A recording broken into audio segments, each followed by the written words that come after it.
Shall we start? Yeah. Okay. Hi, everyone. Welcome to Mag Skills. I'm Chloe. I work in the MA Exhibition. This is Jack, who works on the HR magazine. And also in our group is Sean Boyle, who works in MA Healthcare. So we are part of the knowledge sharing group within the Next Gen board. And we have created this series of sort of short sessions that will take place bi-weekly as a result of the feedback that we received in the company-wide survey. So the idea of these sessions is to essentially share knowledge, learn from each other, build new skills, and it's also a great way to meet people across the business. So we have a great list of speakers lined up covering a range of topics, and we hope you enjoy this series. So I'll pass over to Jack to introduce the first session and first speaker. Thank you.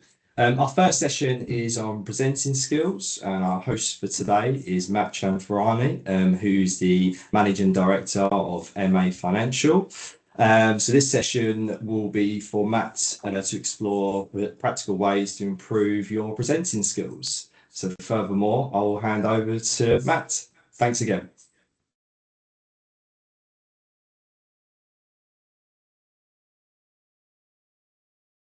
Thank you, Jack, Chloe. Thank you, Next Gen Board. Just first check is, can you hear me and can you see my slides before I carry on? Yes. Yes. Yeah, good. That is how you start every presentation. So, look, I am well aware that this this excellent initiative of the Next Gen Boards has landed me in the deep end with the job of A, kicking off the series, and B, doing presenting skills. So basically, if it's a bad presentation, it looks awful. So I will do my best to give everyone a good show. We've got 20 minutes. I'm going to start my stopwatch to make sure I keep to time, and then Q&A. And we're going to ask for drop your questions in the Q&A section, and we will field those at the end rather than as we go through. Today's presentation, all are welcome, and it's great to see so many of you here. Not daunting at all for me, but obviously I've pitched it mainly at those who are new to presenting or haven't presented too much, or nervous presenters. I'm aware we've probably got some absolute experts on the call. Please hang around, you know, test me at the end with a real tough question, or chime in with some of your knowledge. So here we go. What are we going to talk about today? I have decided to stick to the brief. You all on the email saw the areas that were going to be covered, so that is what I will cover. That will be structure, delivery tips, how to remain confident and assured, how to engage your audience, managing nerves, and then sort of taking questions. Many of you, when you present, potentially journalists, salespeople, you do want questions, so that will be how we round off. But look, none of this really matters because I have one thing today in this presenting skills presentation, and that is my bottom line. And that is all about you, the listener, today, and the fact that you have valuable experience. You have something to say. You are an expert in your field. You know, whether you are in marketing, sales, editorial production, you're good at your job, and that's why you're here. And when you're talking to an audience, you have got something to say. So today's presentation is about giving you the skills to help impart your knowledge that you already have. That's all I want to do. So how am I going to do that? Well, I thought, how do I make a presenting skills presentation interesting? And why don't we go for a kind of presentation within a presentation, behind the magician's curtain, as I've said there.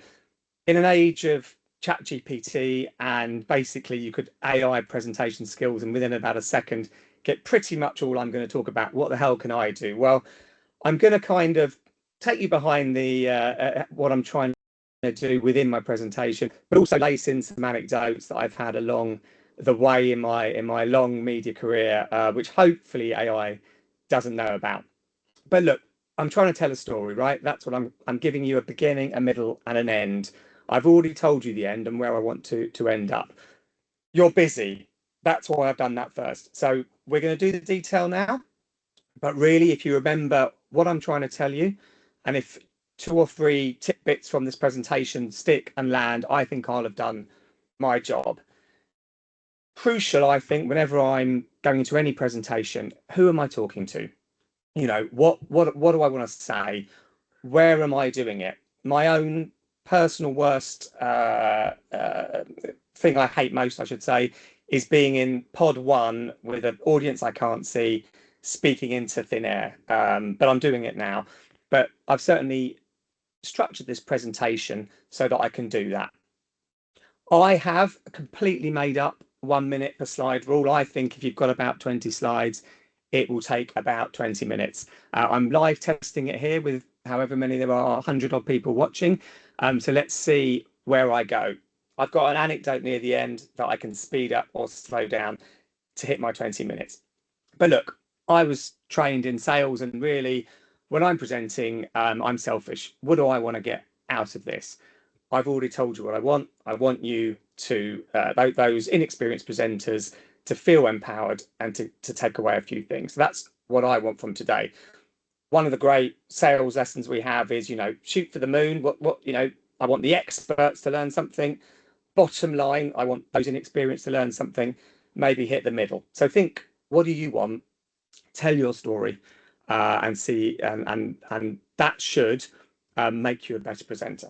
So back into the real presentation. Clearly, when you're telling your story, think about who your audience are.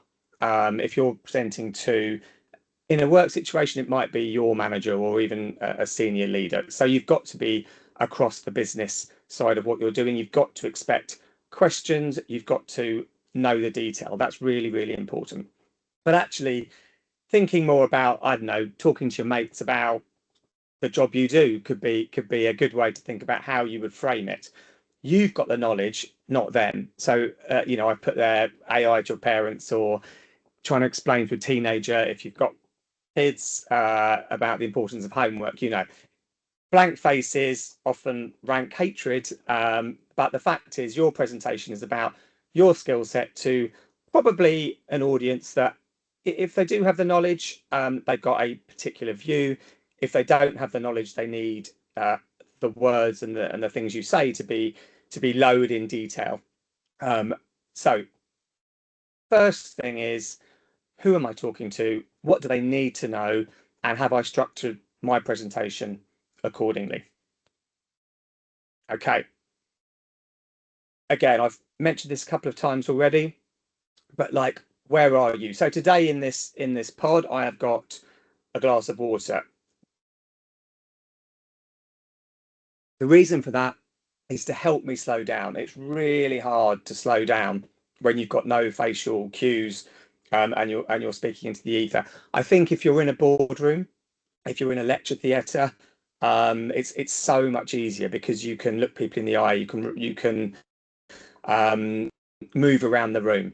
But look, your voice is clearly, as a presenter, the thing that matters most. Those pauses, that idea of where you're speaking from. I came into the pod a little bit earlier this morning just to warm up my voice a bit. You sound a bit crazy, you look a bit crazy, but it's just really important. Otherwise, everything you do is too quick. If you are lucky enough to be able to move around and say mic'd up and moving around, which is my favourite way of presenting, I always think if you look at a politician who are media trained, the way they use their hands to create a message or to land a message, the idea that you can have more energy in what you're speaking, but you won't always have that. So think about how your presentation area, where you're speaking, and how you're going to do that. So that's speaking with confidence piece. So we've talked about yet another Otter AI coming in. I'll let them in.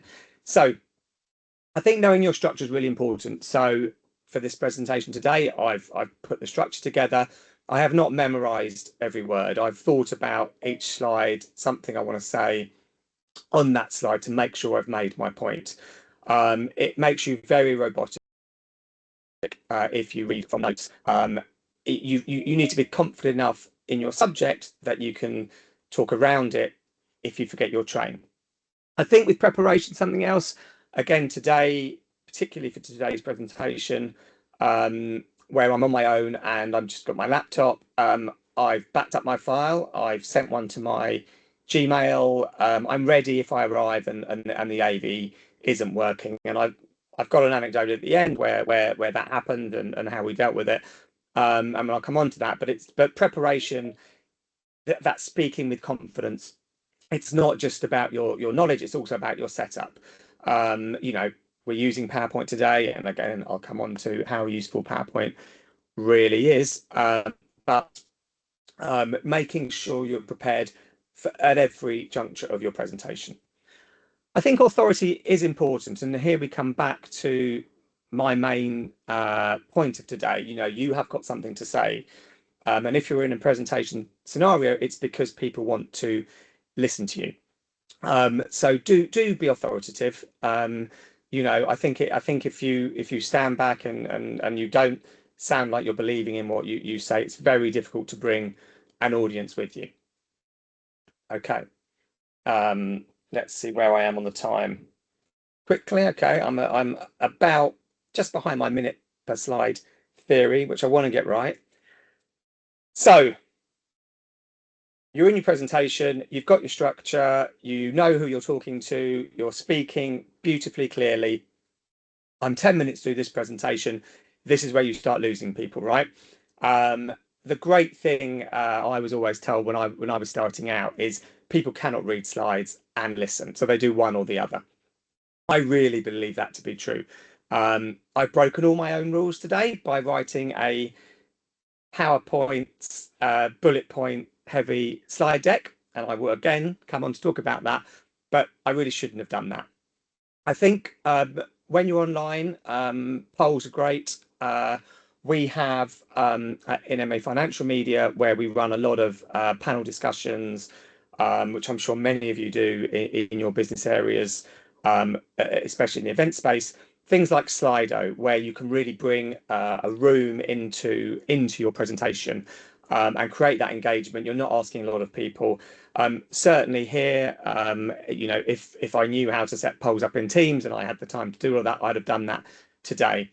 But you know, 2 to 3 times during a 20-minute presentation, you really want to get the audience thinking. So maybe now that question that you had about presenting, stick that in the chat. You know, I did have a game whereby you say a sentence quickly and then slowly, and then you see the difference in what that means for presenting skills. But I'm guessing if you're listening in the office, you're not going to want to do that.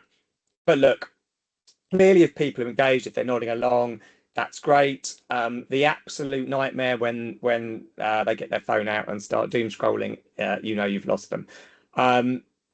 Poor presentation skills for me today. I haven't put enough engagement on, but really think about that fact that you need people with you.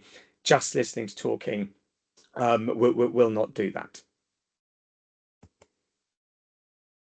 Okay, the nerves are coming in. This is where your friend, the water pause comes back in. So everybody gets nervous. The anecdote I've got around this, and those of us who've either been to any of our awards ceremonies or help run them or host them, where we've got professional presenters, and some of these are household names, it always amazes me how nervous they are and almost how they want those nerves to sort of draw, you know, they use it as energy. Presenters often want a hotel room. They want to ball their feet, walk around, really project their voice. And often our professional presenters, obviously, they've got no idea about our business areas. They're very good at holding a room, but they don't know about HR or gramophone or classical music or any of these things. And I always, I think that's so important for you know, somebody newer to presenting or somebody who's nervous. Everybody gets it. You get the butterflies, and you really want to use them, and you want them to sort of carry you along. And I think that knowledge, that even people who are, you know, paid actually in many occasions far too much money, they get them too, and in fact they probably get them more, but they use them. And I've put their stand in a power pose. But if you are presenting in front of people, it's really good to warm yourself up first. Get that breathing going, warm up your voice. Don't think it's stupid. It's absolutely what the pros do, and it's definitely what you should be doing too. And as I say, nerves are part of presenting. And we've talked about you being familiar with your subject area, but you may not be familiar with presenting.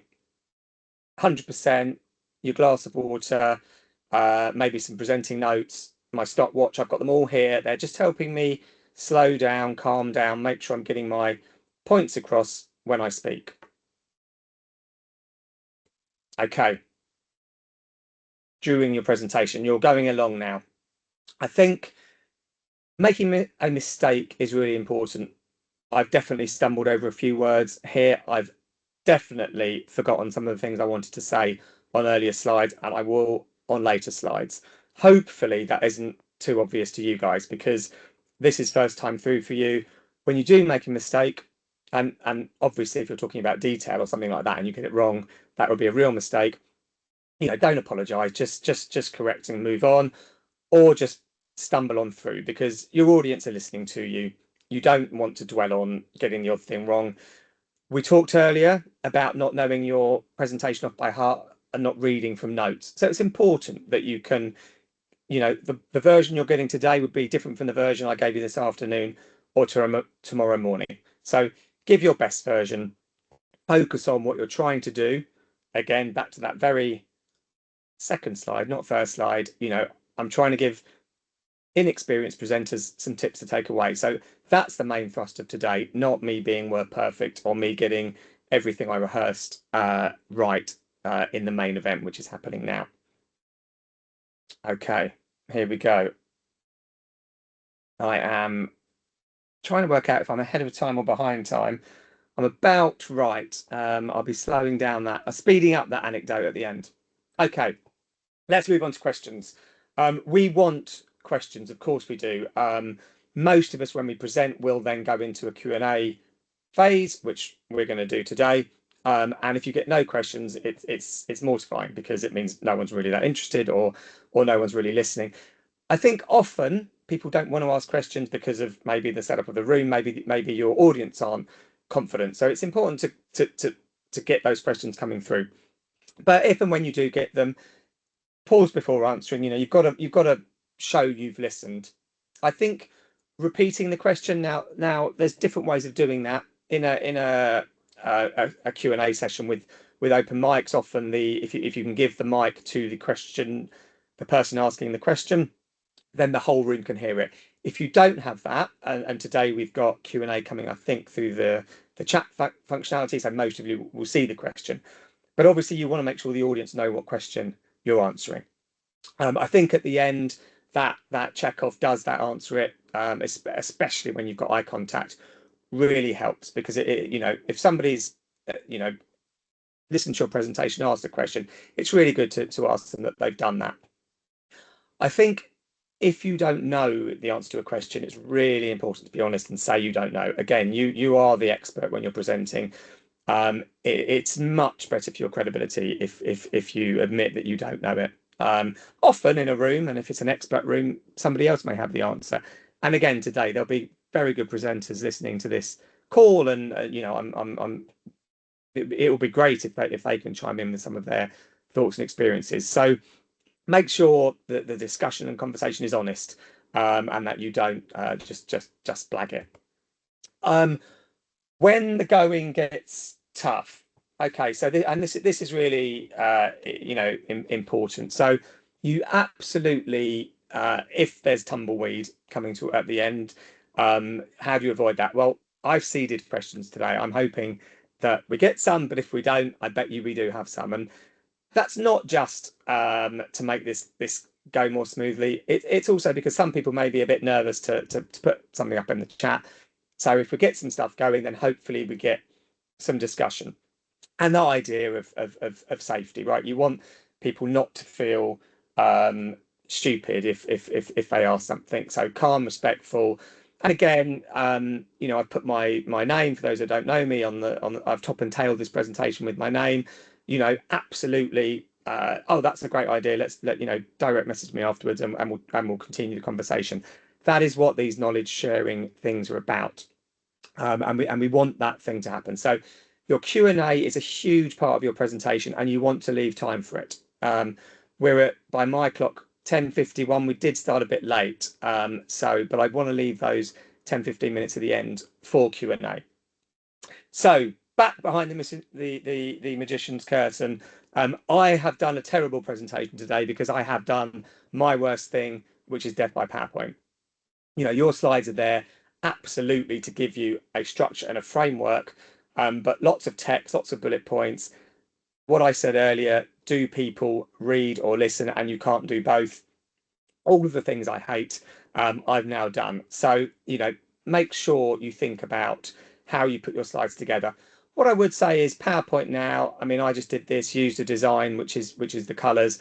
I've tried to at least have dark lettering on a light background, which I think is really important. I've got some notes with me, just written down. So I'm trying not to read out my just word for word what's in my bullet points. But I think your slides are hugely important. Now, what I really like to do, and my favorite presentations, are when we use much more imagery, and when your presenter is really talking around a theme that the image gives, rather than just reading notes. And I have one in a collab with the AI committee, which I'm also part of, just using Copilot, which is within PowerPoint, a death by PowerPoint image. So had I prepared this properly and had lots of time, I'd have much rather show imagery like this, which took about, I don't know, 35 seconds to generate, and then give you why I think death by PowerPoint is bad. And certainly I would argue that if you can use no PowerPoint at all, then you'll be in a much better place. Okay, 19 minutes. So this is my last slide. I've got an anecdote, and one of the best presentations I've been to in recent years was very recently. We went into the meeting room. It was in a big bank. It had the best AV setup known to man. We had people dialing in. We had people in the room, and the AV just completely failed. So now we had no screen. We had people dialing in on a telephone, which we put into the middle of the board table. And now suddenly, what do we do? And I think what I put there in the bottom of this slide, if you removed all the slides, what would you do? Our lead presenter that day, total ownership of the room, spoke to the people on the phone. Can you hear me? This is who I am. This is what we're going to be talking about. No slides. The people in the room understood that as well. And then once you had that ownership of the audience, we had excellent subject knowledge. Proceeded through our presentation with no notes or anything else. Took in some incredible questions, actually delivered in quite a hostile fashion, but also, they were never going to agree with our answer. But we stuck to our guns. We gave our answers. They were correct, our answers, but you could disagree with them. And actually, at the end of the presentation, the head of sales who was in the room just paused everything and said that was an absolutely superb presentation. And I think the takeaway there is, when everything that you prepared goes wrong, remember these skills. Pause, take time, make sure you've got your audience with you, be confident in what you're saying, and even if people disagree with you, they will absolutely acknowledge that it's been a good presentation, and that you've delivered it well. So I am now at let me see where we are. So very last, I'm 2 minutes over, so my 1 minute per slide is just about right. Back to you guys. Think about, now you may not have a presentation coming up, but write one anyway. I don't know, give it to your hamster or your goldfish at home. You will have one soon, you know, even a team meeting. Look, let me present something I've heard in the market or whatever else. The only way to get better at presenting is to present more. And that is back to the end of my story, hopefully the beginning of my story. Your idea is deserving to be heard. And I really hope that some of the skills I've given you today in that presentation, which was not generated by AI, has given you something to think about at the end of this first MAG skills session. So there we go, 22 minutes, 18 slides, 1 minute per slide almost. Back over, I think, now to Jack and Chloe, if I stop sharing, for Q&A. Right.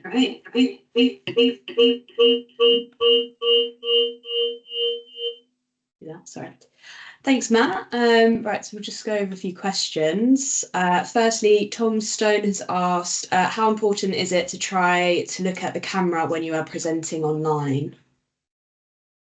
Well, it's an excellent question. I don't know, because was I looking at the camera then? There's a little green dot on my laptop. I think if you're camera presenting, it's absolutely crucial, because that is the only eye contact you've got. It's a merciless task, I think, because just human connection depends on looking at people's eyes and seeing their facial reaction and acting upon that. And if, you know, we did say this was aimed at more inexperienced presenters, but as people who are experienced presenters now, and as you get into the professional space, where you start to think about breathing and body position and aping your the people you're speaking to, you know, it's so important to have that connection. And I think, you know, when you are presenting in the fashion I've just done it, you need to look in the camera. I think the caveat is, if those of you who listen to podcasts or watch podcasts now where there's multi presenters, they kind of look at each other, or the camera's skewed off them, and that's a pretty good way. But look, I'm not the I will freely admit I don't know the answer to that, maybe as well as some production and design people. But yeah, good question, Tom. And feel free to disagree. And let's see, next question. Question from Claire. Great presentation, Matt. Can you share with us the time you felt nervous but still delivered your presentation effectively? And what was it that helped you get through it? Well, I seeded questions, but I didn't actually know what they were going to be. When was I? I was a bit nervous this morning. It's not my favourite presenting style. I think for this kind of presentation, it's really trying to warm up your voice, and that glass of water just as a prop to help you slow down. Honestly, I think knowing your subject matter and remembering to speak slowly is the best thing, and a couple of anchor points. In that presentation, I wanted to use the thing about engagement, and I had the anecdote at the end, and they were kind of right. If I can get to halfway and I know I've got two things I want to say. So yeah, prep. Oh yeah, and just the basic thing of emailing the presentation to myself. You know, if it's a really big one, having well, I don't know, do they still have memory sticks? But you know, just having a few versions of it, so that you're confident when the AV, because it does, when the AV fails, you can freewheel, or you've got another way. So I've given you loads of ways there, but yeah, just generally knowing your subject matter and remembering to pause, I would say. Perfect. Okay, next question from Alexander Foy. How do you recommend structuring a presentation so that the message is clear and easy to follow? Sorry, could you just repeat that one again? Sorry. So how do you recommend structuring a presentation so that the message is clear and easy to follow? So certainly those of you who work in sales, you know, will know, sort of tell them what they want to hear, say it again, and then remind them what they want to hear. So it's really about repetition without sounding boring, and telling a story. I really passionately believe in having a beginning, a middle, and end. I I believe people cannot read PowerPoint and listen to you. I think you've got to try and hold their attention, tell them right at the beginning really what their takeaway is at the end. I've so and you've got to be a little bit interesting. So whether that's engagement, whether that's an anecdote, whether if you're naturally funny, telling a few jokes, or if you're not naturally funny, interesting anecdotes, whatever it's going to be, but holding that interest through your slide, and then at the very end, that takeaway. I had a very simple takeaway today, 20 minutes. It's mag skills, and we've sort of explained what mag skills is. You might be in a much more technical presentation, and like having one simple takeaway, it might not be enough. But yeah, tell your story. Like any essay, you might have written as a when you were learning, a beginning, a middle, and end. But really, the end's just reframing the beginning with the detail in the middle.